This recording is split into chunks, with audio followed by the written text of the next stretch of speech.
Anyone got any questions anyone's got so far? No questions, thank you. Okay. Okay, let me just begin the slideshow from the current slide. We've got some newcomers today. James is back, and there's Joy who's here. Hi, Joy. Hi, Sonal. How are you? I'm good. I'm sure you don't remember me. We met at, it was at the, it was one of the conferences, and I was on my way to another lecture, and you said, you don't want to go to that lecture. You want to come and hear me. You definitely want to listen to what I have to say.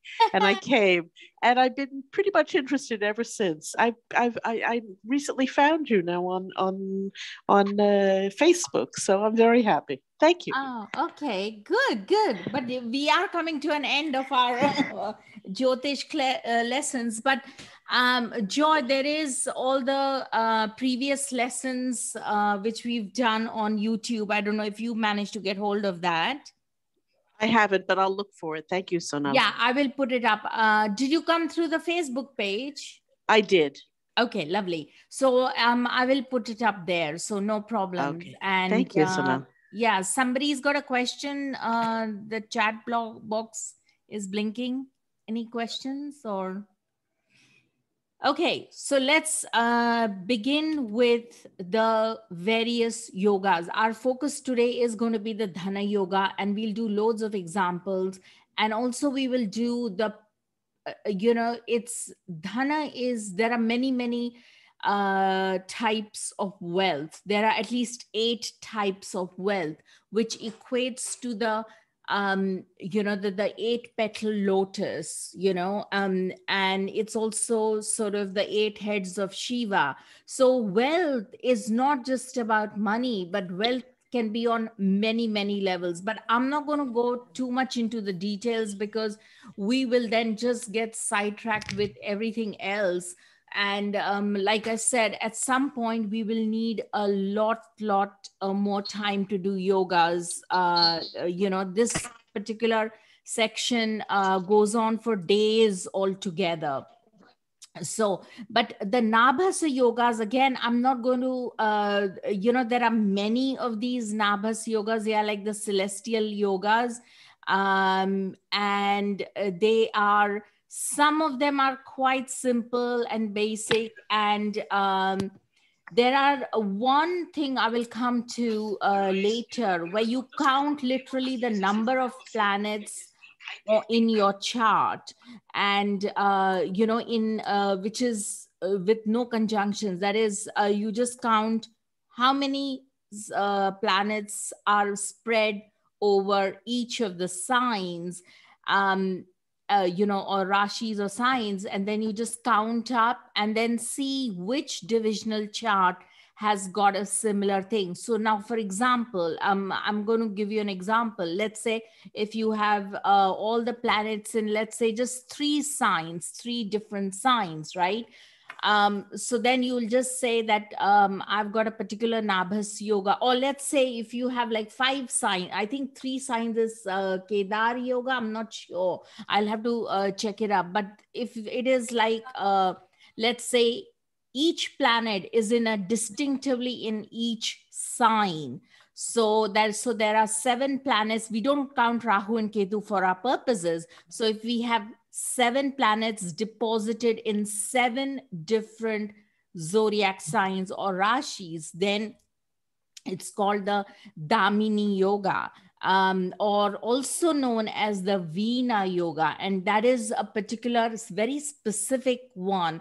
Veena means it's like a sitar, it's like an instrument, musical instrument. So it gives you a great flair for sort of, music, and especially some kind of a talent or a penchant, strong penchant for musical abilities, right? So, and then if you have, like, let's say then 6 planets over in 6 different signs.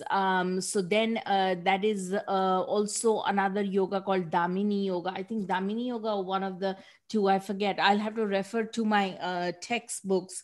And then if you have 5 signs in 5 different 5 planets in 5 different signs, then that's called the Pasha Yoga, which is called the noose. And that can have many effects, mixed effects. But these people are constantly, the noose is like, it's like a trap. It's like they feel imprisoned, and so they have to keep their karma somehow pull them to keep doing whatever they have to, whatever they are meant to cut out to do, because pasha is literally like a noose. So until they are able to realize that and come out of that, they will carry on wanting more and more, and carry on with numerous various activities and things like that. So these are the many various type of yogas. But again, like I said, I'm not going to go too much into that. We will have to arrange another session because there's so much, but I'm going to just cover some of very fundamental ones, which will kind of help you. So these few ones which I'm doing now, which you can see on the screen, as called the Nabhasa Yogas, the Raju Yogas, all the planets in movable rashis cause Raju Yoga. One born in Raju Yoga will be fond of wandering, be charming, earn in foreign countries. He will be cruel and mischievous.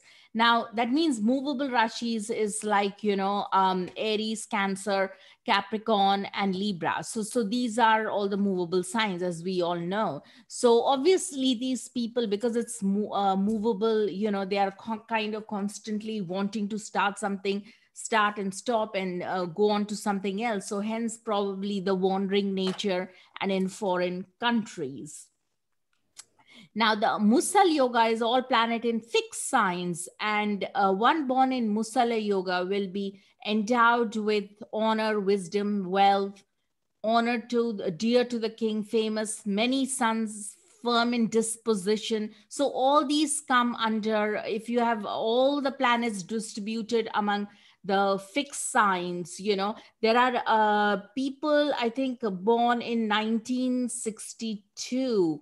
I think they are born in this particular, the earlier Raju Yoga, where I think 1962, somewhere around end of January and beginning February, all the planets were literally in Capricorn.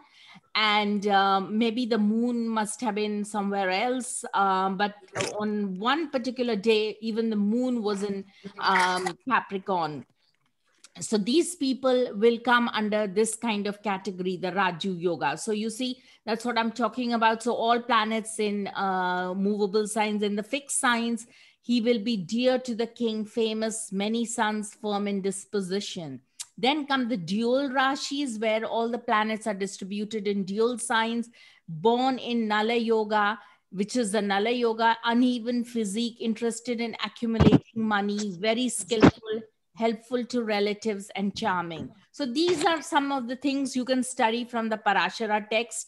Like I've given here, there are so many yogas. The ones which I mentioned, where you count the number of Rashis and number of, all the planets distributed, like if you have in one sign. So if it's only in one sign, so people born in 1962, Capricorn, I think it was the 31st of Jan 1962 to 2nd of February 1962, where all the planets literally fell on in Capricorn. So they will come under this particular one, and they will come under this, and that is called the Sankhya Yoga. So that means all the planets are in only one sign, which is Capricorn. So it will, so this will also apply. So, one of the Sankhya Yogas will apply, and this one will apply as well, movable signs. So there is a lot to study. I would encourage you to get hold of the Parashara text, because there are many yogas. If you have any questions regarding it, feel free to ask me. Yes, Sonam. Yeah. Regarding, for example, because I remember the name is easy, the Veena Yoga. You said there are 7 planets. Yeah. In different, planet different side. Do they have one consequent to the other one, or can they be scattered? Oh, they can be scattered. Ah, okay. Okay. Yeah. Thank you. Yeah. And so the names of the Nabhasa yogas is Mal and Sarpa yogas. Now, if three kendras are occupied by benefics, Mala yoga is produced. Mala yoga will be ever happy, endowed with conveyances, robes, food, pleasures, splendorous, endowed with many females. Now, what you need to really understand on a very deep level is this, that this is like some of the yogas, if you start to really get the hang of the basics, then you will understand all, you can build on it. And then all you have to do then is to know the name of it. But the building block is where you need the basics. And you see, Parashara lays a lot of stress on benefics and malefics in the kendras and the Lakshmi Sthan. Now, kendras, ideally, if there are benefics, it's obviously fantastic, right? We all will agree with that benefics and kendras will, then it's but natural that you'll be happy, endowed with conveyances, robes, foods, pleasures, splendorous. And similarly, if you have all the malefics, then it's called the Sarpa Yoga, while malefic so place will cause Bhujang or Sarpa Yoga. And these respectively produce benefic and malefic results. One born in Sarpa Yoga will be crooked, cruel, poor, miserable, will depend on others for food and drinks. Now, you have to be very careful in assessing this, okay? Because you have to make a very, and I will go through some of the later slides. I will give you the reasons why, there are rules, certain rules you have to apply when dealing with malefics and benefics. But this is, Sarpa Yoga is by and large a very general rule, so if you have only malefics, especially if they are more than 3 or more, then you definitely have a Sarpa. Sarpa is like the serpent, the snake. So people who are caught in the grips of the snake are kind of entangled in some kind of a mess. It's like a very, it's like one part of their destiny literally remains locked somehow. And it is more and more acute if you are born, let's say, across the lunar eclipses, if your planets across the lunar or the around those times, lunar or solar eclipses, or if you have planets all the way from either Rahu to Ketu or Ketu to Rahu, which are two distinct ones. And please note, they are very, very very karmic, extremely potent yogas. One particular Sarpa Yoga is where you have all the malefics, including all the planets, only from, let's say, Rahu to Ketu. And that is called the Kala Amrita Yoga. And Kala is time, and Kala Amrita is the nectar of sort of immortality. But it doesn't really mean that it's immortal per se. What it really means is that were you to follow a spiritual path, which is the path of Ketu, which is the south node of the moon, which is very beneficial and spiritual, then these yogas will open up. So the life won't remain locked within this Rahu and Ketu. But let's say you have all the planets from Ketu to Rahu. That means one part, that means all the planets are literally from Rahu till Ketu, going, of course, in a, the normal zodiacal manner, 1 to 12, 1 being Aries and 12 being Pisces. So that's how you count. And so if you were to have from all the way from Ketu to Rahu, then it's going to be a problem, because you will want to always be very materialistically orientated, very gain orientated, extremely you're caught between the very material sort of existence. Now, even for opening up that yoga, you will need some kind of spiritual assistance or help or intervention. And then these yogas are very, very difficult because literally one part of your life is completely locked up, right? You don't know why it is happening. And it is similarly with Sarpa Yogas, where you have 3 or more malefics, and sometimes even 2 will do it, will cut it for you if you have 2 or more malefics. But typically 3 or more malefics, where Ketu is also, you would count as a malefic, and it's natural because it's like Rahu and Ketu, they are always in axis. If it's across the 1st and the 7th and 4th and the 10th, they will be counted as 2 malefics. And if you have just one other malefic, then it forms a Sarpa Yoga. And these people then have to really make a lot of effort, because again, they feel like nothing works, and they're sort of caught up in some kind of like a whirlpool. And I mean, it is very difficult to understand what the other person is going through as an astrologer or as a therapist. You can only kind of have conjectures, but because you can never really understand what people are going through on a very deep level. But this is a very difficult combination. It is not an easy combination. Then sarpas, meaning then you will have to do the mantras or the sadhana of some kind of a sarpa, or depending on what the key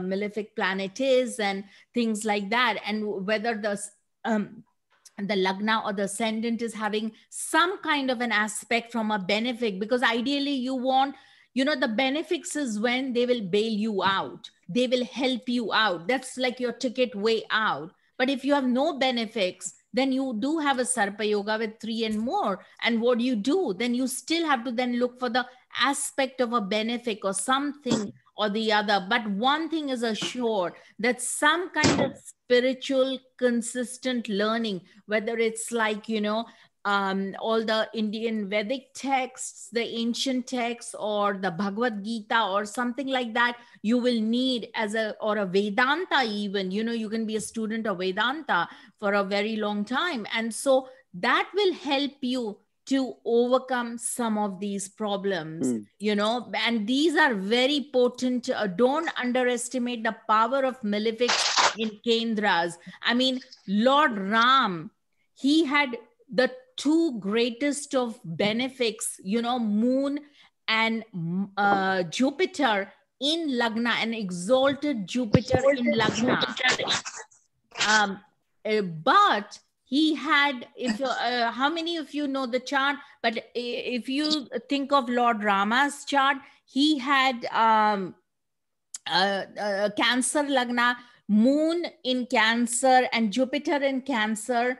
So Lagna Lord in Lagna, but yet he had 3 malefics. So he did have the Sarpa Yoga, but he also had the benefit of having the greatest of, Jupiter in Lagna, which is fantastic, and an exalted Jupiter and a Lagna Lord in its own sign in Cancer. So you see, that was his way out.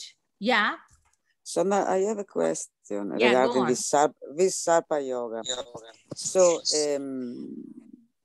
in this yoga, if, for example, you have Jupiter in, like, for example, I have a Leo Lagna with Rahu and Ketu in the 4 and 10 axis. So there is Jupiter in the 7th house, but is in, it doesn't have a big bala. Yeah. So in this case, how you can, also is a Sarpa Yoga if you have, for example, a Amavasya moon.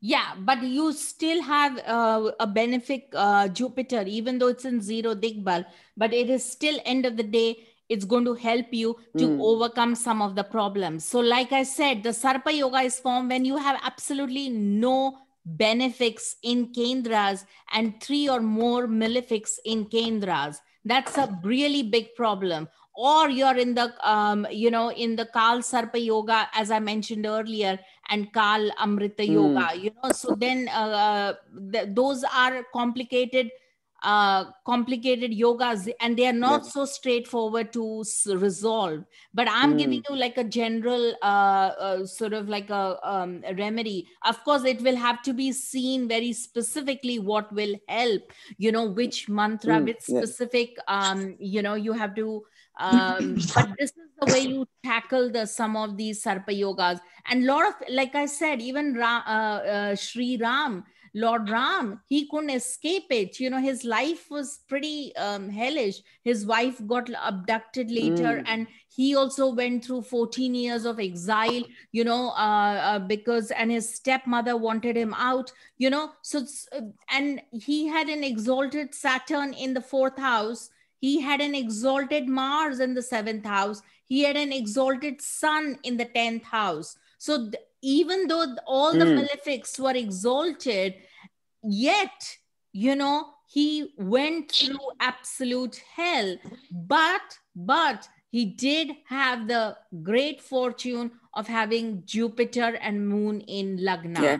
And later we will see what a great yoga that Jupiter and Moon is. Okay. So let's move forward, because we have a lot to cover, and I want to give you the basics pretty rapidly. So Gada Yoga is all planets occupy 2 successive angles. Gada Yoga is formed. One born in Gada Yoga will make efforts to earn wealth, perform sacrificial rites, be skillful in shastras and songs. That is, we are talking of sort of like Sam Veda and, shastras as some of the Vedic texts, endowed with wealth, gold, and precious stones. So that's quite nice. So 1 and 4 or 7 and 10, if you have, planets there, then it's quite nice. And remember the thumb rule, by and large, you want benefics everywhere. Okay. As in, benefics in kendras you want, and if you have benefics in kendras, and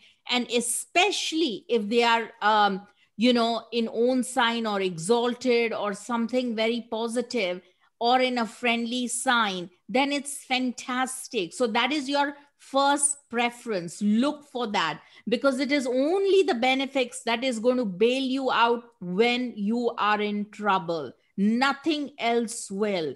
Either a benefit, and if there are no benefics, then take the benefic aspect on the kendras and see where the problem lies.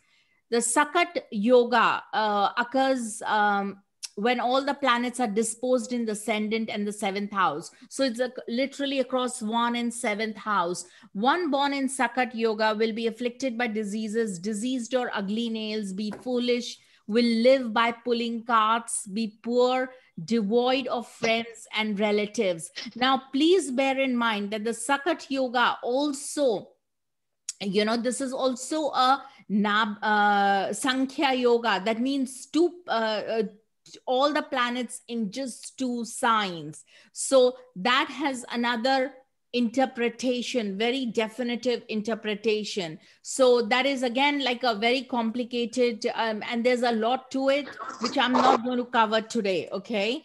It is for the future, but those are very important yogas, and they are also a little bit more advanced, and they're not that simple. Anyway, Vihaga Yoga, if all confined to the 4th and the 10th, then Vihaga occurs. If one born in Vihaga will be fond of roaming, be a messenger, will live by sexual dealings, be shameless and interested in quarrels. So 4th and 10th, again, all the planets deposited is not very nice. It's okay. It's not particularly fabulous.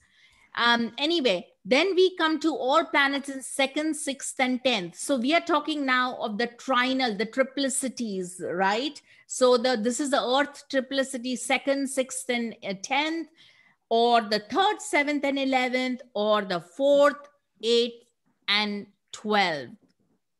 So that is when the Shringatika Yoga is formed, where all planets are in Lagna, 5th house, and ninth house. So again, that is a very positive indication. I haven't given it, but Shringatika Yoga is very nice. It's a bit of a Raju Yoga going on here. So especially if you have all planets in Lagna, 5th house and 9th house, bear in mind that the 5th house, 9th house, and the Lagna is also a trine as well as a Kendra. So all of these, if you have planets in, then it's fantastic. And there is a specific yoga where you have no planets in the malefic house, the evil house, the fourth, the moksha houses, the 4th, 8th, and 12th, which is fantastic. So again, very good yogas are formed because of that. So Vajra Yoga is formed when you have all benefics in Lagna and 7th house and all malefics in, again, I think we've done this. So let's move on. If all planets are in the 4 Kendras, Kamala Yoga is produced. And this is a fantastic yoga, Kamala Yoga. Kamala in Sanskrit literally means a beautiful lotus flower, a lotus flower. So their life will bloom just like the lotus. So they do have the good fortune of if all the planets are in Kamala Yoga. There is another very powerful yoga form where you have all the benefics in Kendras, and that gives you, it's called the Lakshmi Yoga. It's a variant of the Lakshmi Yoga, and it gives you a massive amount of wealth and very easily. So that's a very, very powerful yoga as well. Okay. And it's a little bit polar opposite to all the malefics in Kendras. Then you have the, if all the planets have, so that means you have no planets, let's say, in the Kendras. And if they happen to be either in apoklimas or panafaras or a combination, then Vapi Yoga occurs. Vapi is literally in Sanskrit means like a well. So these people have the ability to store a lot of wealth. They are free from eye diseases. They live long life, you know. Obviously, if there are no planets in Kendras, then there's not much of affliction going on. So they live a fairly comfortable life. So Vapi Yoga is a very, it's a nice yoga to have. Okay. Now, I'm going to now go into very fundamental, some of the fundamental rules of figuring out how to read the yogas, malefics, benefics. We've already seen the Sarpa Yoga and the variations in that. Here, and I'm going to repeat this, the Lakshmi stance is the 1, 5, and 9. And the 1 being Lagna is also the Kendra as well as a Kona. And the benefic owning Kendras will not give benefic effects, while malefic owning Kendras will not remain inauspicious. So you have to really understand this. So the Lord, whatever your rising sign, the Lord of the 5th house and the 9th house will always be involved in giving you wealth. And it is always going to be a benefic, no matter what, okay? No matter what. So you have to really understand this. Now, while 7th and 10th house are specifically for happiness, that means 7th is, of course, obvious. It is, 7th is your pleasures from your relationship, what satisfaction you get, because, it's your Asta Lagna. Asta is your, when the sun has gone down, that's when you come to the 7th house. And that's when the moon starts, the moon is visible in the sky, the moon rises and all the nakshatras are visible, then it's kind of like, it's very powerful time for Saturn and moon and planets like that, and Venus. So the 7th house is then indeed the house of relationship. And, ideally you want the 7th Lord very well placed. You do not want a 7th Lord in the 6th house, in the 8th house, and in the 12th house. I mean, the worst placement for a 7th Lord is 6th house. I think that is a really difficult placement. 8th house, you can still manage. 12th house, you can move abroad, manage some of the problem. But the 6th house is a really terrible, it's a problem. It has to be dealt with. And then the 10th house is very also, it's what you do. It's the Vishnu Sthan, and it's one of the highest Vishnu Sthan. So that is where you will know what will give you happiness, what activity, what you do will bring you deep satisfaction, and that is your karma. So these konas and the kendras, the planets owning it, will play an absolutely crucial role. Now, we come to the key houses. Trishadaya house. The word Trishadaya, if you break it up, it's called Tri or Trick. You know, Trick is like an evil, and Shad is like to be down, and Aya is like, you know, it's like something has sort of clouded over. So the lords of the 3rd, 6th, and 11th are classified as evil planets. So they will not give you good results. Okay. Ideally, you want the lord of the 3rd placed somewhere in a not a very nice house. Okay. You don't want the lord of the 3rd, let's say, in the 10th. You rather have it, let's say, in the 8th, or you want it in the 6th. But then wherever the lord of the 3rd goes, it's going to give you problems. And then there is another, and I'm just getting you to be aware that how fine-tuned this whole, you know, Jyotish is. The lord of the 3rd, if it is sitting on your Lagna, it is also Dhimanta Yoga. It will give you a lot strong intelligence. And if the lord of the 6th is also in the Lagna, it will give you Dhimanta Yoga.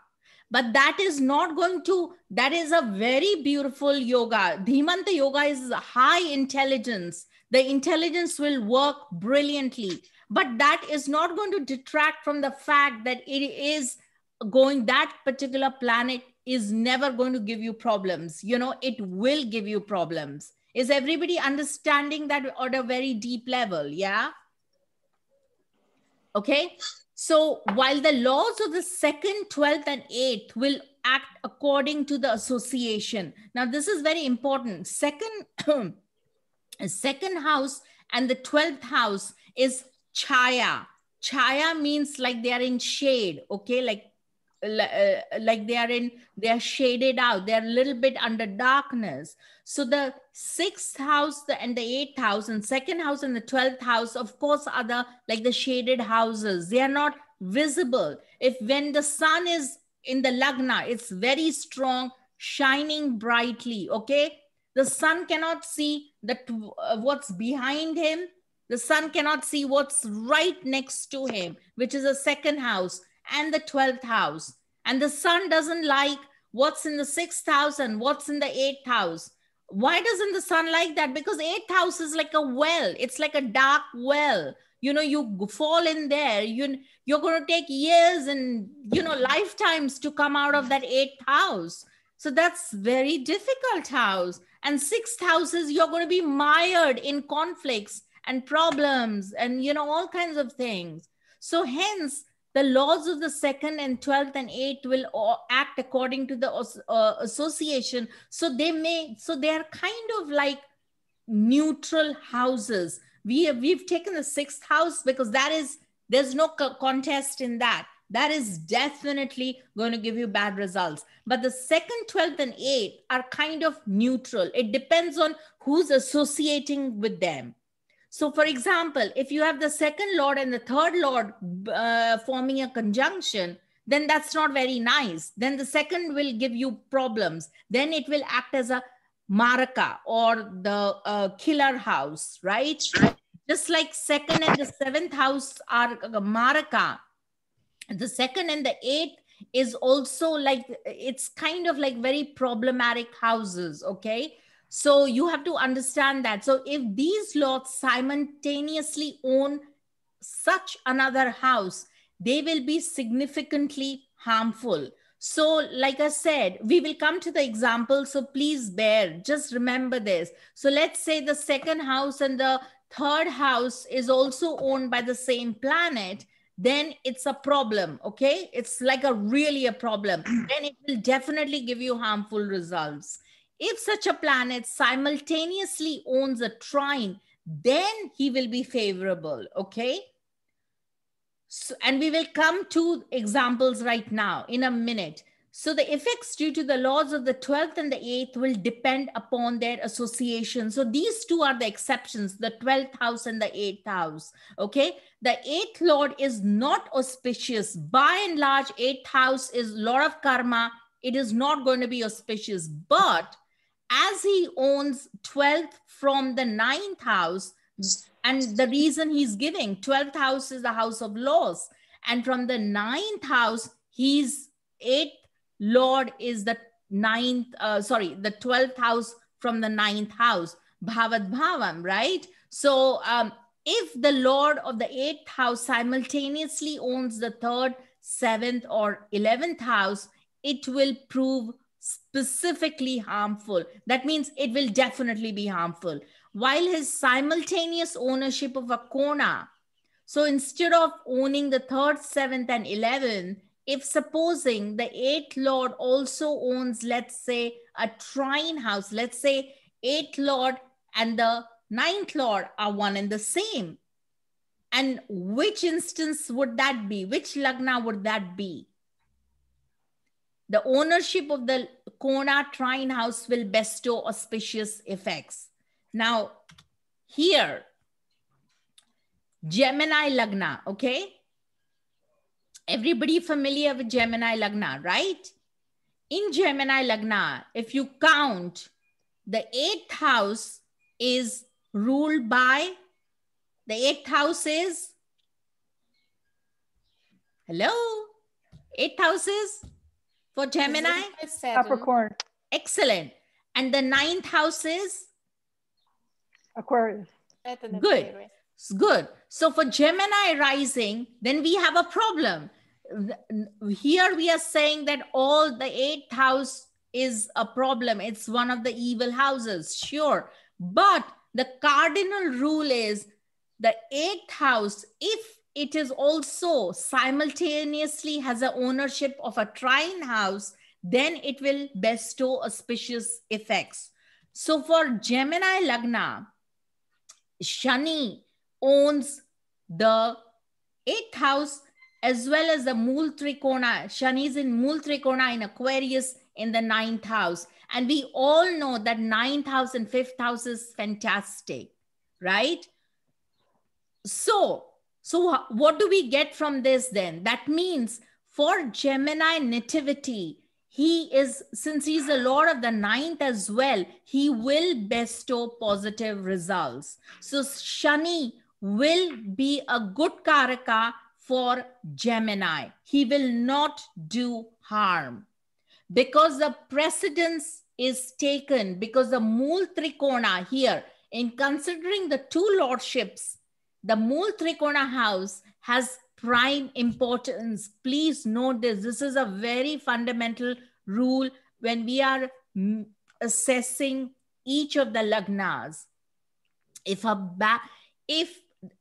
This of course, there's no problem if it is, sun owns only Leo, moon owns only Cancer, then it's not a problem, right?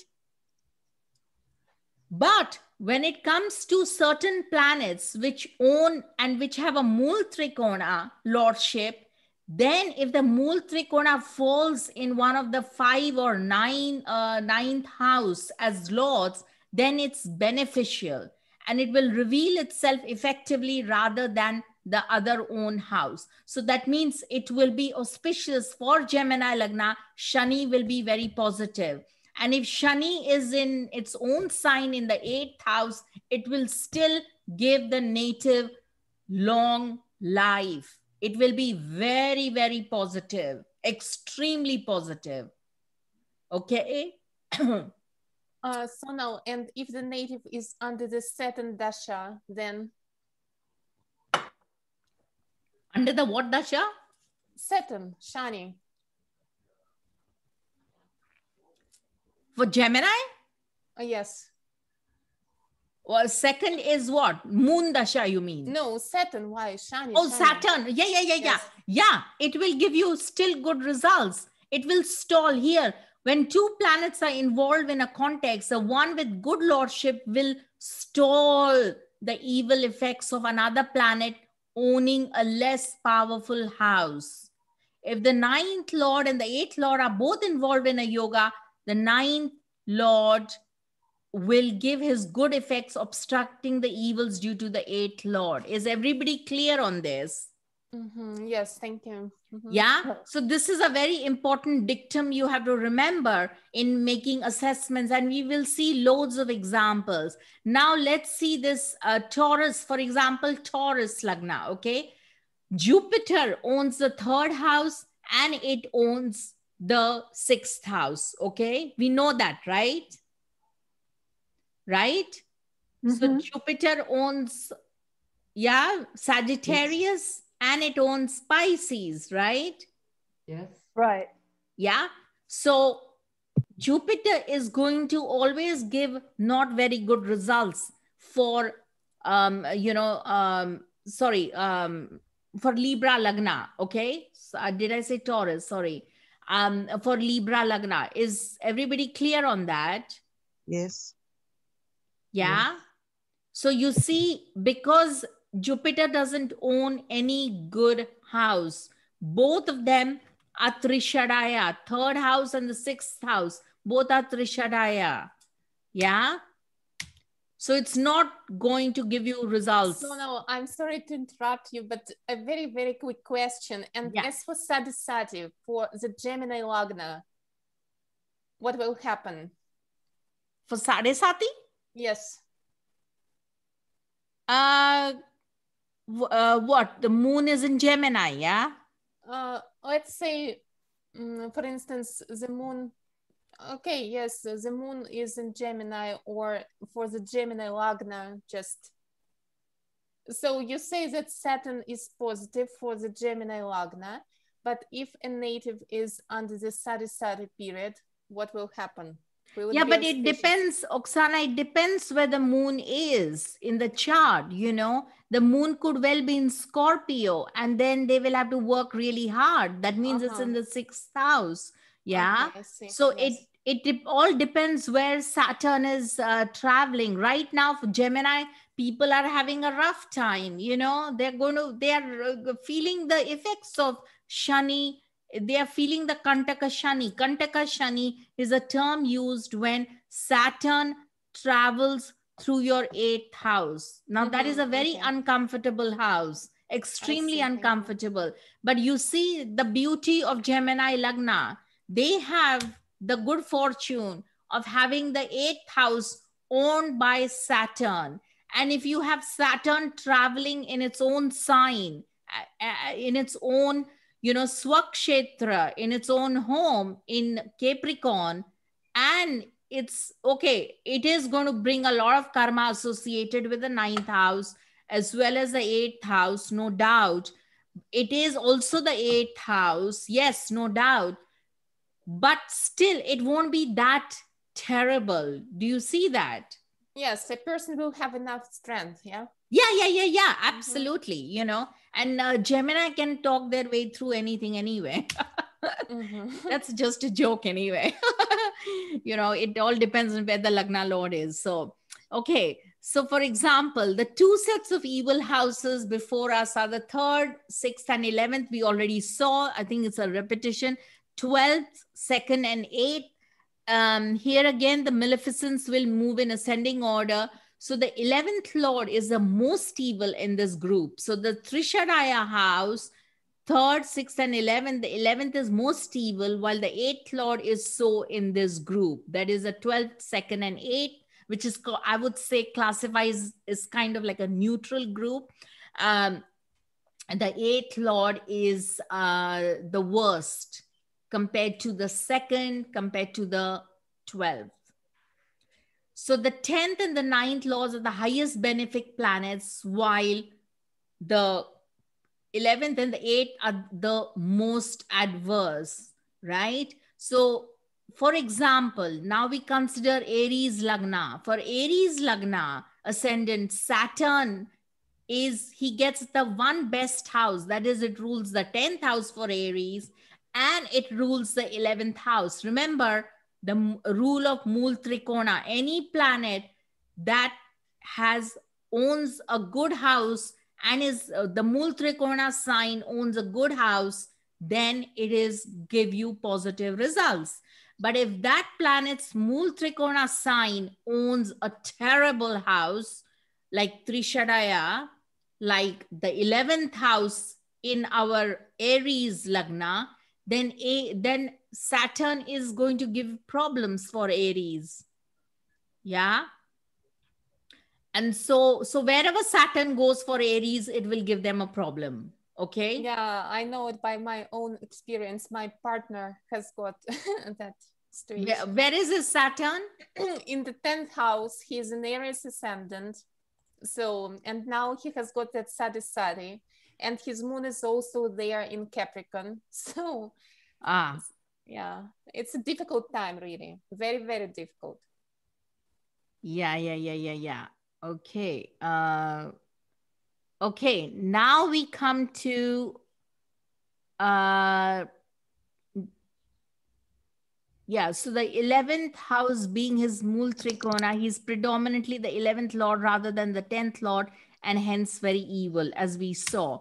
Okay, so let's go to Rahu and Ketu.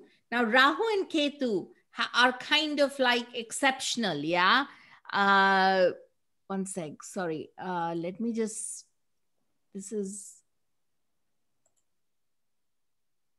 okay. So Rahu and Ketu have a particular issue. Predominantly the effects are due to their conjunction with the house lord or the house they occupy. So as stated, Rahu owns Aquarius and Ketu Scorpio. Still, they do not have a disposition of their own in matter of giving particular efforts. Hence, they do not have a sign of their own. They have not been specifically classified as malefic or benefic for various ascendants, as could be seen from the rules enunciated by sage Parashara. Now, what you need to remember with Rahu and Ketu is you have to make a very kind of you have to go step by step with the nodes, because the nodes are a little bit tricky. Okay. If the node is in an angle or aspect or association with a trine lord, or being trine itself, so it's either in 1, 5 or 9, it will be a yoga karaka. That means it will act as if it's going to bestow some good results for you. But there is a caveat. If Rahu is in Lagna, now Rahu in Gemini Lagna is exalted, so it will give good results, but it's in the opposite to its Digbala, you see. So you have to be very careful with this kind of assessment, that you can't just jump to the conclusion, wow, Rahu in Lagna exalted in Gemini, fantastic Gemini Lagna, superb results. Yes, I'm sure it will, but they will also Digbala, zero Digbala planets will also give a bit of problem. Okay. So you have to really make an assessment. Then you also have to figure out what is Rahu conjoining, or what is Ketu in conjunction with, or in aspect with. That is a very, very important thing. But by and large, if the nodes are in like trine houses, and if it is in conjunction with, like, let's say a trine lord or a Kendra lord, then it will bestow decent results. Okay. Now, sometimes even Rahu in the 9th house, even though it is in Marana Sthana, Marana Karaka Sthana, dying position, it will still sometimes give you good results. Okay. Now we come to the Dhana Yogas, and some Dhana Yogas we will see, but we will also see the Gajakeshri Yoga. Now this is some of these yogas are very fundamental. You've got to know them. But Gajakeshri is kind of like everybody knows them, and everybody says, oh, I've got Gajakeshri, moon and Jupiter in an angle from the moon or the Lagna, then you have Gajakeshri. As simple as that. And then you people go around saying, oh, but nothing is happening. You know, the Dasha of moon came, nothing much happened. But hey, you know, your moon was in like 8th house. And, you know, Jupiter was in the 5th house. Okay, the Jupiter was in a good position, but the moon was in the 8th house, you know, that's a problem. So, of course, you know, it didn't really happen much. Or if you have, let's say, Jupiter in the 7th house, and let's say you have moon in the 10th house in Scorpio, you know, moon is in debility, then this Gajakeshri is going to give you very mixed results, okay? And then it is no more as Gajakeshri. Remember that. You know, Gajakeshri, literally the word Gaja and Keshri, it's a mix of two words. Gaja is nothing but the great elephant, okay? And Keshri is the lion. So you can see on this elephant is tackling how many lions, you know? That is the strength of a Gajakeshri. It's like, bring it on, you know, I can deal with everything, right? So that is how potent this particular yoga is, Gajakeshri. Like, for example, Lord Ram, he had Gajakeshri. He had moon in Kendra, that is in Lagna to Jupiter. That's a fantastic, it's like the Gajakeshri of the great grand Gajakeshri of the highest order. But yet he had to go through so much of turbulences. But then it was the Gajakeshri which gave him the strength to sort everybody out. Literally, he put an end, he promoted all the Vedic texts, all the Upanishads. You know, he brought about a revolution. He completely annihilated cannibalism and things like that. You know, I mean, his contributions, where would we be without Lord Ram?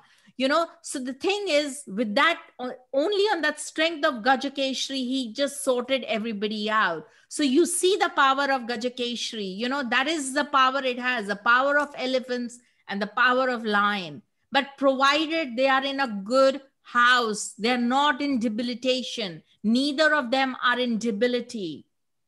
What about if the moon is in the 9th, trine Jupiter in the Lagna? Moon is in the 9th trine. That's not in Kendras. That's in a trine. That's a beautiful aspect, but it's not the same as being in Kendra. Yeah, that's what I was wondering. Yeah, that's not a Gajakeshri per se.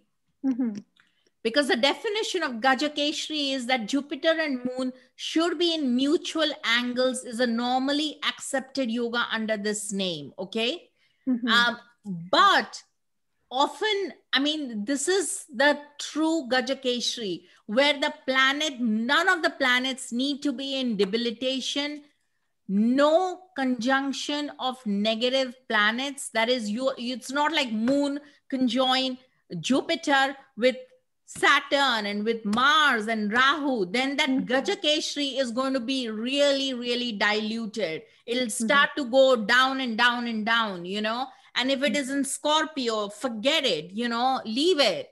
And if it is in the 6th house, leave it, forget it. The Gajakeshri is disappeared, you know. It's become Kesari, if it is Kesari, you know. Even for Kesari, the case of mere Jupiter being an exaltation in a lunar angle can be better known as Panchamahapurush Yoga. So this is a different yoga, where the Jupiter being in its own sign or exaltation in the Kendra. But that is a different classification. And here we see that the moon and Jupiter merely being at mutual angles gives you the Keshri Yoga, which is what Phaladipika and a lot of other texts also allude to. But that doesn't mean that if you have Keshri Yoga, it's not potent, it's lost its sparkle. It's not. It will still give you a lot of strength. Just it won't be this kind of Gajakeshri, okay? That is what you need to remember. But it will still bail you out, you know, in matters of problem areas. And it is very, very beautiful for the moon. It is a great strength for the moon, because remember, we always study charts from the moon sign. So it is a very positive thing to have moon at an angle from Jupiter. The effects are the native will destroy the band of his enemies. He will be a lofty speaker in an assembly, will serve a king. He will be long-lived and famous, and he will be intelligent. So, so again, you can water down a little bit if it is a Kesri Yoga, like I said. Now, there is another translation of Parashara. Excuse me, Sona. Yeah. A bit of news about the terminology. Mutual meaning aspecting each other. No, mutual is mutual kendras, literally means they are from angles to each other. Okay, all right. And if they are aspecting each other? Aspecting each other is very positive. I mean, ideally, the next best thing is that you want Jupiter in trines to the moon. That's excellent. Trines, all right. And Parivartana? Yeah, that's also very nice. But then you don't, but you see, it's... But it doesn't come under the Gajakeshri. No, it doesn't come under the Keshri Yoga. It's just conjunction. Okay. Yeah. No, not just conjunction. No, conjunction or also mutual angles to each other. So let's say moon can be in the 6th house and the Jupiter can be in the 2nd house. That is still, they're mutually in angles to each other. You see, that's still very good. But if the moon is in the, if the moon is in the 6th house and Jupiter is in the 3rd, it is technically also Keshri Yoga, but because it's in a mutual angle, but Jupiter is in Maranasthana, you see. So then we have to kind of figure out, hey, what's going on here, okay? So we have to assess the situation of its, how will it give results, okay? Now, there is another by C.G. Rajan, which I found in a Tamil translation of the Parashara Hora. Sorry, I beg your pardon, my typing errors here. But the moon should not be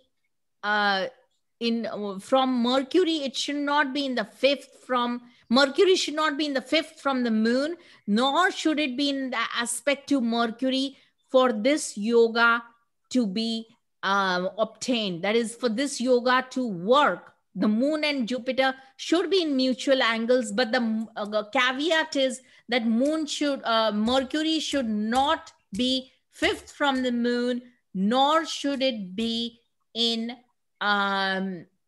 aspecting the moon or in conjunction with the moon. Okay? So this is a very important thing. And then the Keshri Yoga gets annulment. That means it doesn't work if there is any problems with Mercury. Only because I would say that Mercury is one of the enemies of the moon. Moon has no enemies, but Mercury doesn't particularly like the like moon, you see. So he's inimical towards the moon. So maybe because of that, it undercuts the yoga, you know, and so it doesn't blossom fully. Anyway, this is to be explored, but I would love to see that more charts, you know, but this is a very important one, the Parashara Hora Shastra version by C.G. Rajan. There are 3-4 versions of the Parashara Hora Shastra. This is the Tamilian version. So moving forward, the primary indicators of wealth, okay? What are the primary indicators of wealth here? Here, if you see, Jupiter and Sun are the primary, Jupiter and Sun are the primary karakas for wealth. Placement of Jupiter, Sun, wherever it is in the chart, shall bring sustenance and income depending on what it aspects, especially Jupiter. Now, the laws of the second, of course, fourth, fifth, and 11th, and the Lagna Lord, if any of these lords are involved, it is called the Parijata Yoga, or the wish fulfilling tree. In the combination above, if the 9th lord is involved or the 10th lord, then also will give very beautiful results. Absolutely spectacular. The thing about Parijata, it's a tree, as you can see here in the picture. It's a wish fulfilling tree, and it was part of this is the old sort of artist's impression that it's the Lord Indra's tree. He planted the Parijata, and then Lord Krishna took it away, during the Samudra Manthan, during the churning. It was one of the key things that came out, the Parijata, the wish-fulfilling tree. And you see the thing with the wish-fulfilling tree is if you have these aspected or in a conjunction, either in the second house or in the fourth house, fifth house, or the 11th house, then you literally, whatever you focus on, whatever you want deeply, it will come to pass, But again, I would say, please examine the strength of it. If everything is debilitated and full of malefics, then, seriously, you have to make a sensible assessment, don't start getting excited. And again, there is many variations of it. Some say you don't need the Lagna Lord.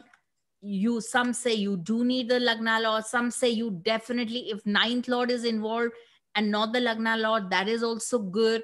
Or the 10th Lord instead of the Lagna Lord, that is also will give you very, very good results. But by and large, any of these combinations, especially in the second house, fourth house, and the 11th house, absolutely will give you this particular yoga.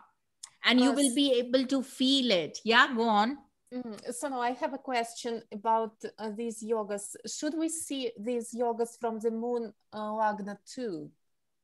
Yeah, you could see. We have a way of studying the moon Lagna, moon Chandra, Chandra Kundali. Yeah, definitely. Absolutely. Yeah. Especially if the birth time is not that accurate. Yeah. Would it be okay? Yeah? Absolutely. No worries. In fact, I think it is good to study them in even from the Surya Lagna and see what is going on, Okay, thanks. But definitely the moon Lagna, it will work, and definitely the Lagna, the Jatak Kundali, D1, it should work. Okay. Now, yogas for great affluence and other qualified planets. The 9th Lord and the 5th Lord are capable of bestowing wealth. Similarly, planets conjoin such a Lord. There is no doubt these planets will give wealth during their dasha periods.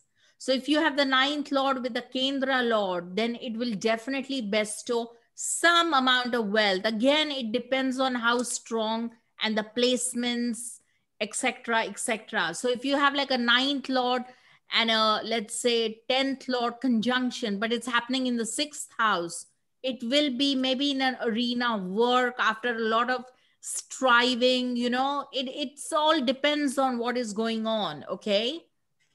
And if one of the planets is debilitated, then, it's a problem. So again, you have to make an assessment depending on how both the lords, the strength of the lords of each of them are. And of course, as we know that the key Lakshmi Sthan is the 5th Lord and the 9th Lord, they are primary wealth givers. If they are well placed in a horoscope, the native will be wealthy. If a favorable planet joins the 5th or the 9th, he will become a significator of wealth. Now, let's see some of the Dhana Yogas. I haven't taken all of them. This is coming from chapter 43 of the BPHS.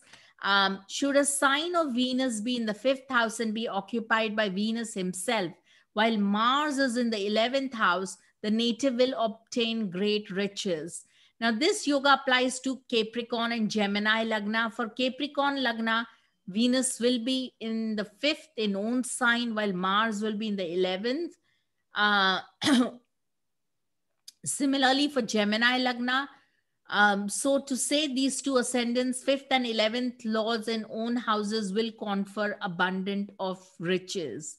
Now, please, I know people, Gemini Lagna people who have an aspect in the 2nd house of the 5th lord and the 11th lord, okay, which is Mars and Venus, okay, in the 2nd house.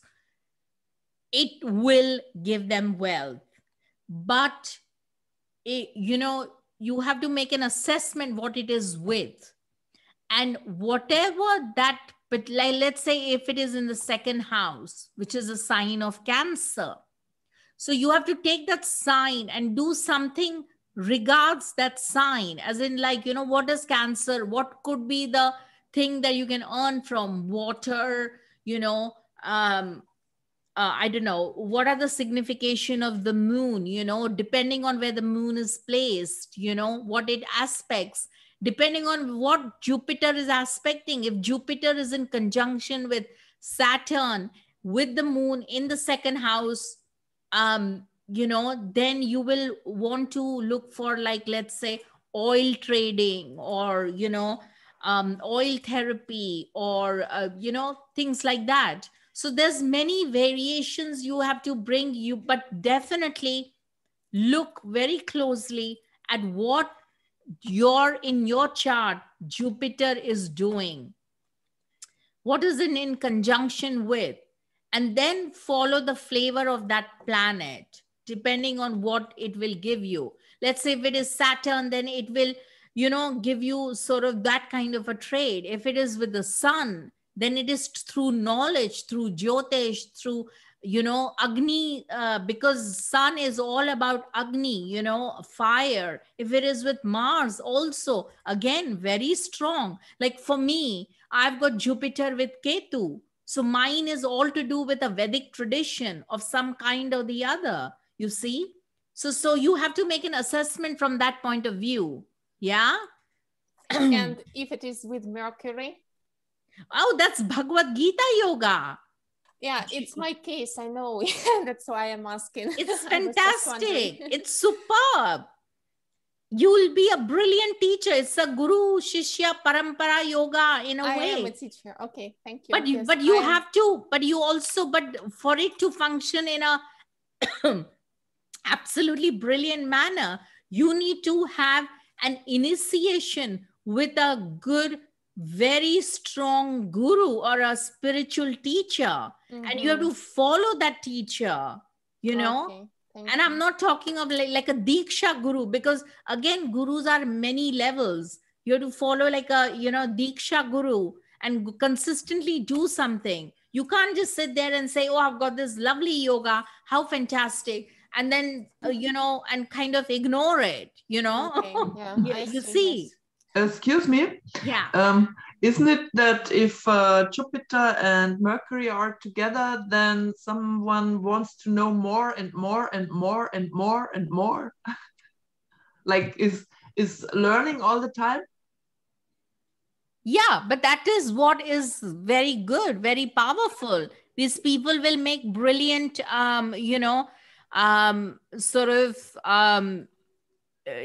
a very deep yoga, because the more you learn, it's philosophical learning, but because maybe they don't manifest though, because they always want to know more and more and more. Yeah, but you can still go, it can still manifest without, without, there's no end to knowledge. Knowledge is infinite, you know. It's like there is no end and there is no beginning, is what I'm saying with knowledge. And so that is what the Jupiter's view is. Remember, Jupiter is like absolutely, it's a Brihaspati. It's like it's Dakshinamurti Shiva. It's the greatest of all the knowledge. You know, he's the giver of all the knowledge. I have a Jupiter Mercury trine, and when I'm working on a research project, I have to get myself to stop at a certain point. Yeah. Even though I want to keep going. Brilliant. I have to say, now's the time to stop for this, so I can manifest something. Brilliant. Anyone with Jupiter, any aspect of Jupiter in trines to Mercury, conjunction or Kendras, an aspect of Jupiter, Mercury, you would benefit hugely with the Bhagavad Gita. You know, just studying it every day, little by little, even if it's not every day, but studying under a teacher who can guide you through because it's a text of philosophy. It's one of the greatest, highest, philosophical texts. And it will really open up avenues for you, you know, in terms of within yourself. So the solutions will start to trickle in within you. You know, I have it in the D9. I think that's also the same, right? That's beautiful. That's even, absolutely. No, it still applies 100%. Like, I feel that I'm interested in so many things. Like, how do they call it? Multipotentialite or scanner. Yeah. So I always start new things and then I'm interested in the next and the next and the next. Yeah, but there is no antidote. You can keep starting many things, but there is no antidote to fundamental philosophical spiritual texts. There is no replacement for that, because those are the building blocks. You understand what I'm saying? Yes. Without that, it's like Vedanta or Bhagavad Gita or any of the Vedic texts, only because they will give you a very firm foundation of how to manage your life, you know. And then you can keep adding, you know, okay, let me do, botany or zoology or whatever, you know, or cryptocurrencies or, you know, whatever, in however way you want to earn it, you know. So it all depends on what you want to activate, you know.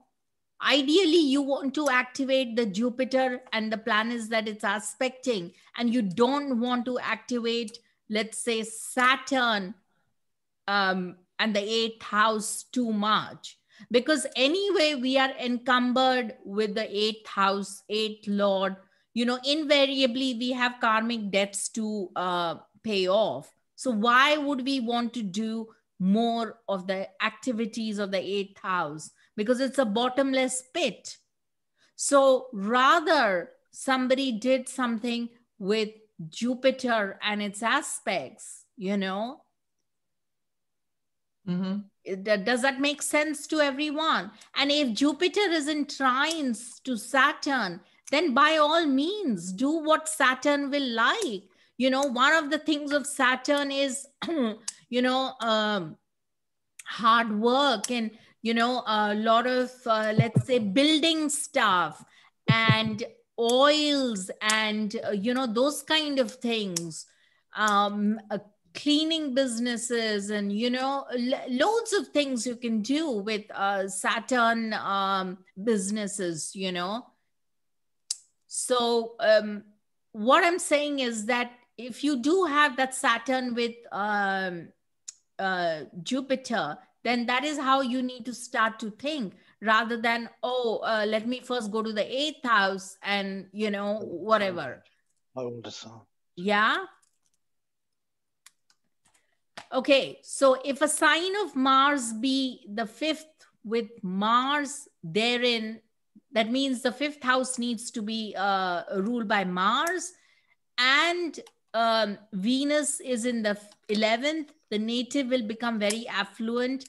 Notes: Cancer and Sagittarius ascendant will attract this rule because Mars will own the Mars, fifth house is owned by Mars, which is Aries for Sagittarius. And while Venus will be in the 11th in own house for these two ascendants. Yes, James. So let's see more of the Sagittarius. Let's see an example. Yes, James. If a planet's retrograde, how does it affect all this? Does it strengthen it or make it stronger or weaker? You have to work. You have to work more. Now, let's say you have an exalted Venus retrograde.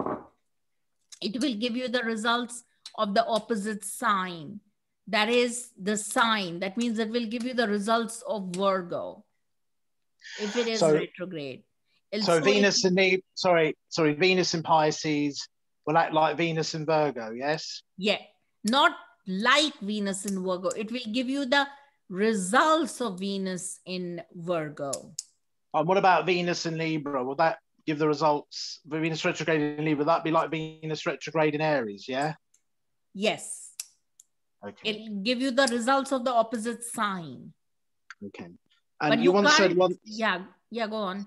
You once said once, a planet retrograde also acts like it's in the house behind, like Jupiter in the 6th would act like Jupiter in the 5th sort of thing, yeah? Is that right, or...? Yeah, because it's kind of looking back. Yeah, okay. Up till a point, okay? But that's...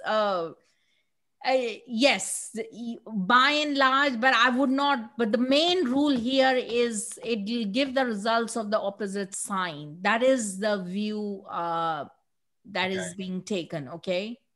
Yeah. I'm sure a lot of people have different opinions, but you know, one has to settle on one thing. Yeah. Yeah. And what about if a planet's stationary retrograde or stationary direct? Does that affect it because it's slowing down? Does that affect? Well, yeah, that's beautiful. That's absolutely very powerful, extremely powerful. So if a planet is retrograde, that means from the sun, either it is in the opposite sign or it is in the 6th house or the 8th house, right? From the sun. So or the 9th house, even in some instances, okay? Yeah. So I have that. I have it in the 9th house from the sun. So if you have it in the 9th house and the planet is really slowing down, if let's say if it's Jupiter, it's fantastic. It's going to give you very good results. Very, very powerful. If that's whether it's slowing down to go retrograde or slowing down to go direct. Yeah, does it matter? Stationary direct or stationary retrograde, yes. Because I've got Jupiter retrograde in the 6th, but it's 5th house from my sun and moon. Is that? Yeah, that's very positive. That's very positive. You should do more of the Jupiter. Anyone who's got Jupiter in conjunction with the sun, Jupiter in trines to the sun, they do need to follow some very strongly, like they need a Diksha Guru. That is a guru, a spiritual guide who will initiate them, so then they have those blessings and then they can continue. That will really reap very good results for them and their life. This is absolutely guaranteed. But I've also got an aspect of my Mars and Saturn, so that mitigates it, doesn't it?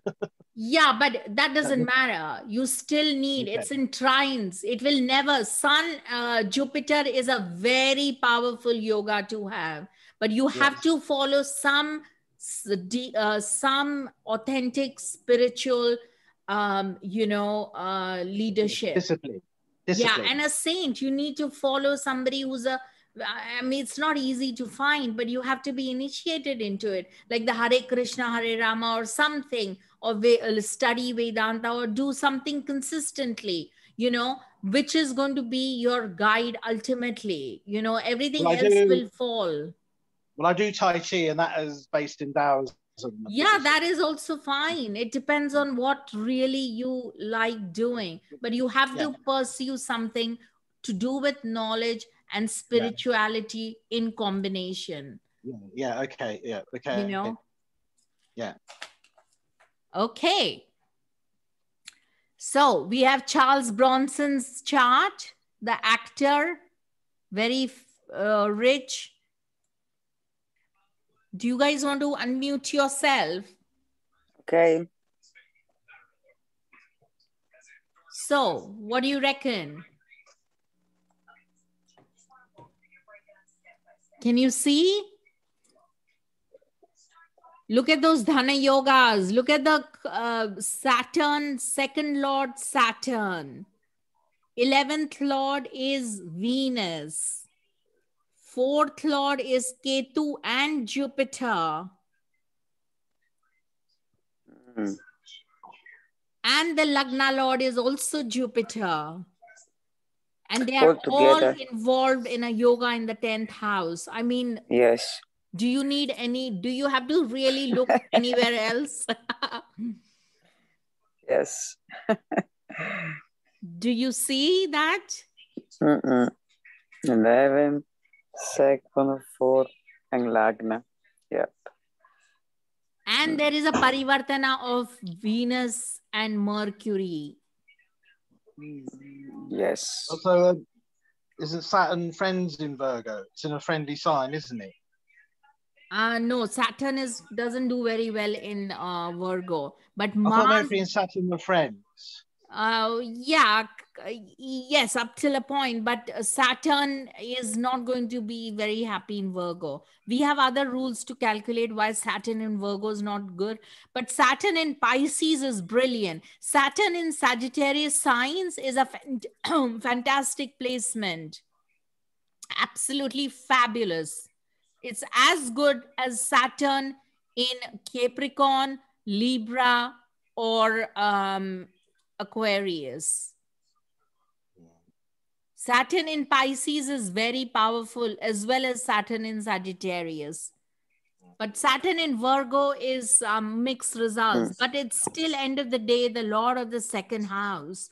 You know, you can't take that away. But see, Charles Bronson had amassed immense amount of money. And look at the 5th Lord involved, Aries. You know, Mars is a ruler. Very strong. Very strong yoga and lot of Dhana Yoga. And he went on for like 3 decades, you know, absolutely brilliant actor. So how is the 5th Lord in Aries? Sorry. Oh. 5th Lord is Aries, right? The Lord is Mars. Looking at his Rashi.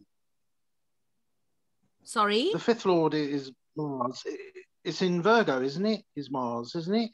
Are we looking at the Rashi or the Navamsha? Or... No, the 5th Lord is Mars in his Rashi chart, right? Yeah, it's in Virgo, isn't it?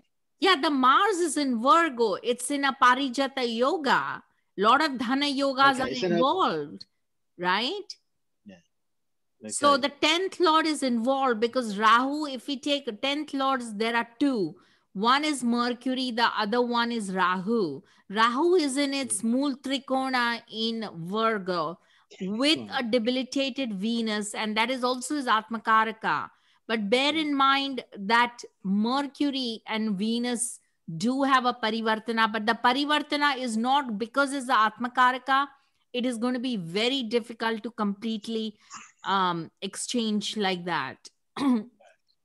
You know, but Saturn is absolutely fantastic. You know, it's in the 10th house along with Mars, and Mars is in Digbal. So do you see there's absolutely fabulous yogas going on, you know? And you have to note something else about Sagittarius Lagnas. They do not have the dosha of the moon. You see, the moon, if it was in the 8th house, because moon is in its own sign in Cancer, there is no Maranasthana moon per se for Sagittarius Lagna. So you have to note that, yeah? I didn't get it, Sona. Could you say again? For Sagittarius Lagna, his moon is in Sagittarius, but it has a lordship, but it has a lordship of the 8th house, right? Yeah, exactly. Yeah. So it's going to give him a little bit of mixed results, that lordship of, and it's Rahu is also lords the 3rd house. Jupiter not, okay. Is it Jupiter trine the 2nd house as well? That's good, isn't it? Yeah. Jupiter, yeah. But also Jupiter Yeah, is not in a. They are the Moon and Jupiter are not also in a kind of yoga. Well, it is a yoga. It's a Kesri Yoga. It's a Gajakeshri Yoga, yes. So he's got a Gajakeshri Yoga as well. Yes. Because it's in a Kendra. The Moon Of course, is in a Kendra mutual. to Jupiter. No, because Yeah. It is also not just Jupiter being in a Kendra, but it is also in mutual Kendras. Okay. So mutual kendras with what? With who? Sorry. Moon and Jupiter are in Kendra to each other, right? Oh, I see, yeah. Yeah. Yeah. So He's had got it not Chandra- been, even though the Lagna is, Sagittarius, had the Lagna not been Sagittarius, even though Moon had been placed, let's say, opposite to Jupiter, and Jupiter would not have been in the Kendras, and it would have been, let's say, in the second house, it would still be a Keshri Yoga because Moon and Jupiter are in Kendras to each other. Yeah? Yeah. Also, he's got Chandra Mangala Yoga, hasn't he? Quite close as well. Chandra Mangala. Yeah. So that would fit the kind of films he's done, like violent fighting. Absolutely. Action. And also very scorpionic way, because it's like the 8th house has got involved. Very secretive, very sort of, that kind. But then that's also the influence of Mars on the Moon, and Mars rules his 5th house.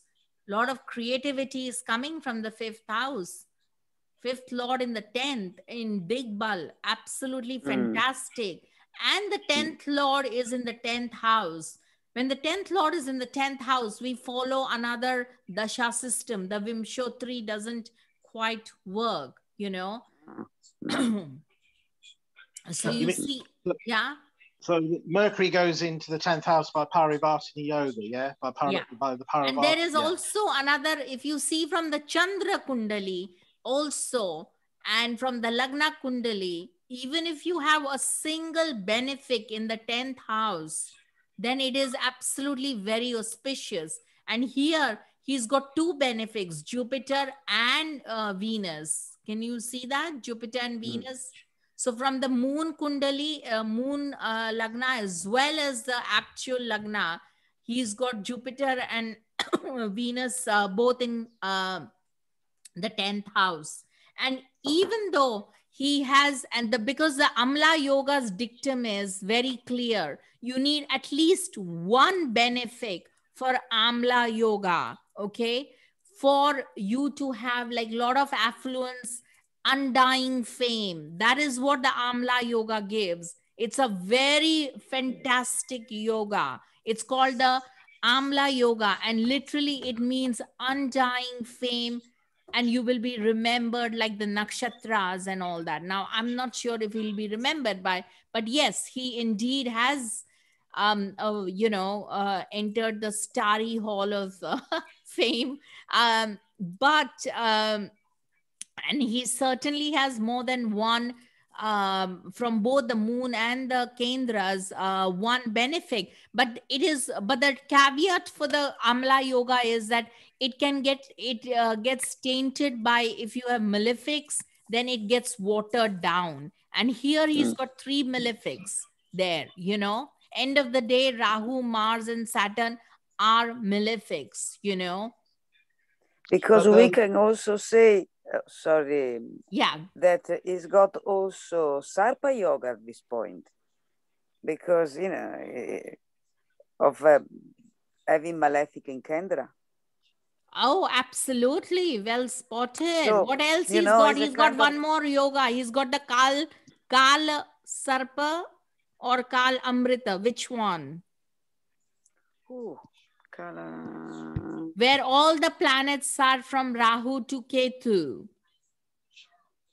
Kalsarpa. No, he's got Kala Amrita. Because you see, if you count from Rahu, then the next sign, all the Sun and Mercury, then next, and so on and so forth, you come to Ketu. So all the planets are distributed between Rahu all the way to Ketu. And nothing from Ketu and nothing from Ketu to Rahu. So it is a Kala Amrita Yoga, which is highly spiritual in nature. Very powerful. So it's Kal Sarpa when all the planets are from Ketu to Rahu then? No, Rahu to Ketu. No, what's a Kal Sarpa? Yeah. So I beg your pardon. Yes, indeed, James, indeed. Yeah.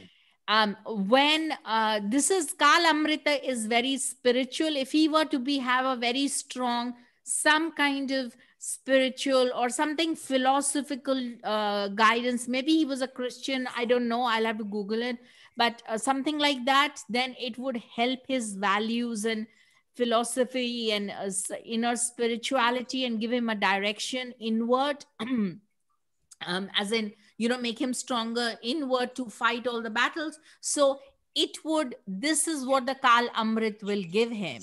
But if it was Kala Sarpa Yoga, where all the planets, supposing we flip it around and Rahu would have been here and Ketu would have been here, then all the planets, would have been from, and if it was like flipped around, then if all the planets would have been from Rahu to Ketu, then we would have said that he's got the, Ketu to Rahu, then he's got the Kala Sarpa Yoga.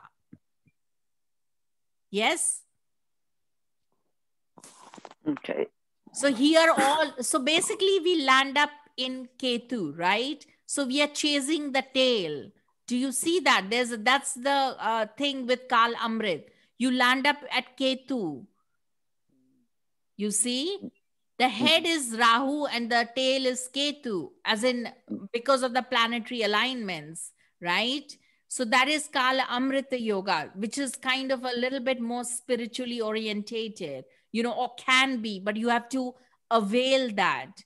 And if you had, let's see other examples of, let's see Warren Buffett. Do anyone familiar with him? Yes, No. Yes, he's businessman. Yeah. Yeah. So we all know him. Is he another Sagittarius Lagna or what?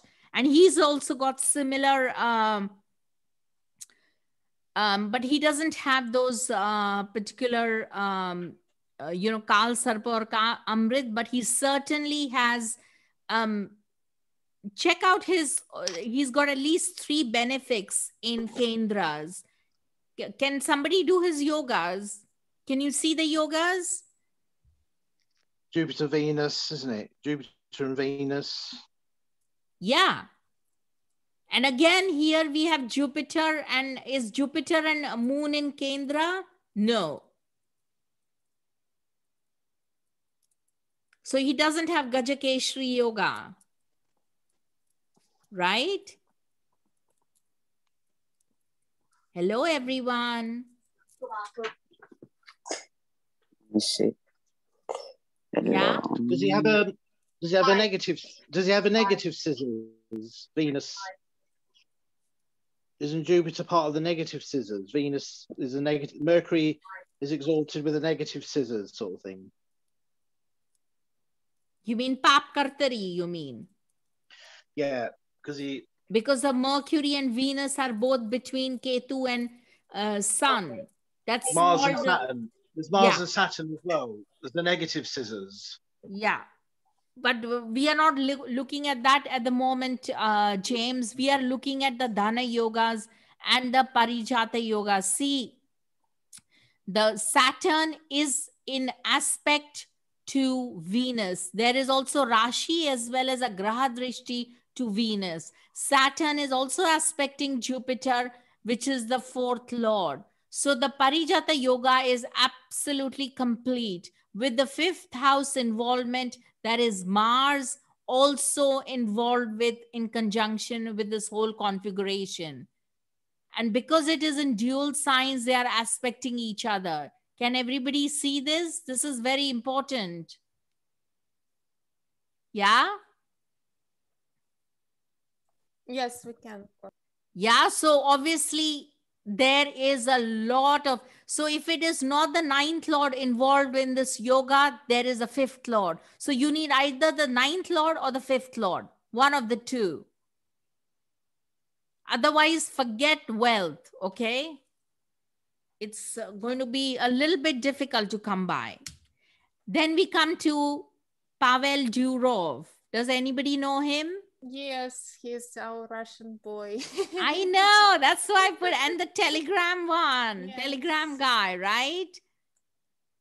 Yeah, right. So, oops, hang on. Here we go. So he is basically exiled and traveled. he and is his brother also in self-imposed exile? Oh, unfortunately, I have no idea about his brother. Okay. So he's kind of quite a great startup, and he's supposed to be like one of the top, richest, sort of going along the lines of,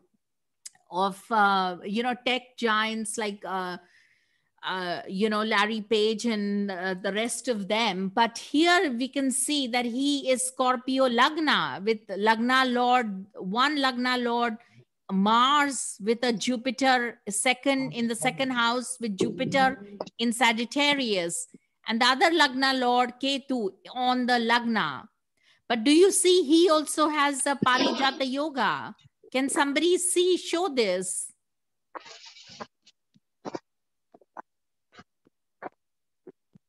Hello, everyone.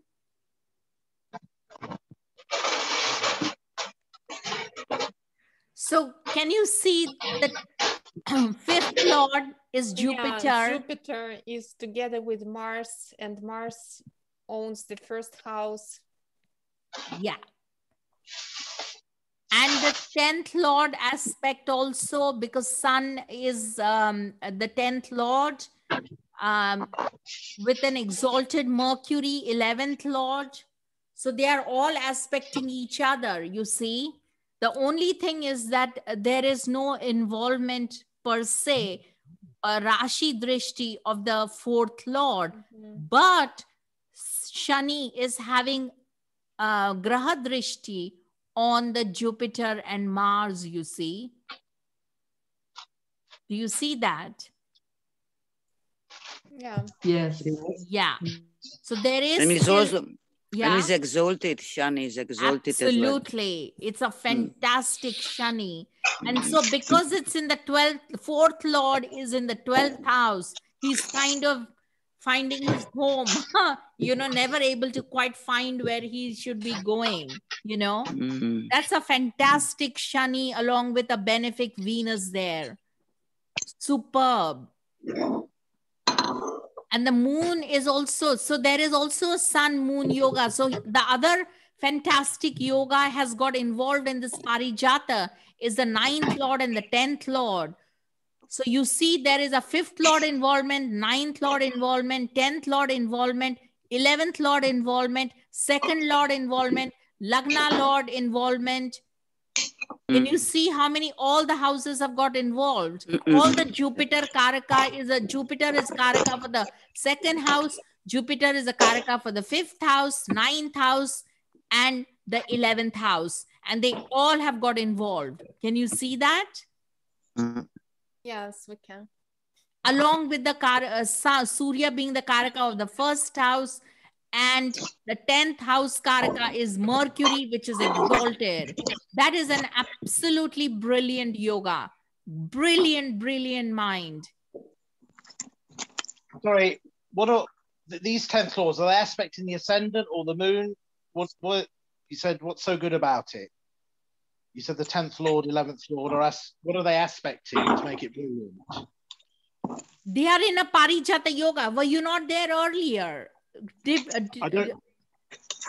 Sorry, it broke up. Sorry. Right. So they are in a, go back to the recordings, James, and you will know. Okay. I think we will have to stop here. But is everybody clear on the Parijata yoga? The 2nd lord, 4th lord, 10th lord, 9th, 11th lord, and either the 5th, 9th, or the 10th lord, along with Lagna lord. Yes. That is literally the wish-fulfilling tree. Sorry, Yeah. sorry, Sona, which recordings did we go back to? Because I've been away, sorry. Okay, I will have to stop here, but this is the Parijata one. Okay? Okay. Also, James? could you do a talk on retrogrades at some point? Yeah. Okay, I may have to stop it. Yes, I'm sure we can at some point. Sorry. Also, with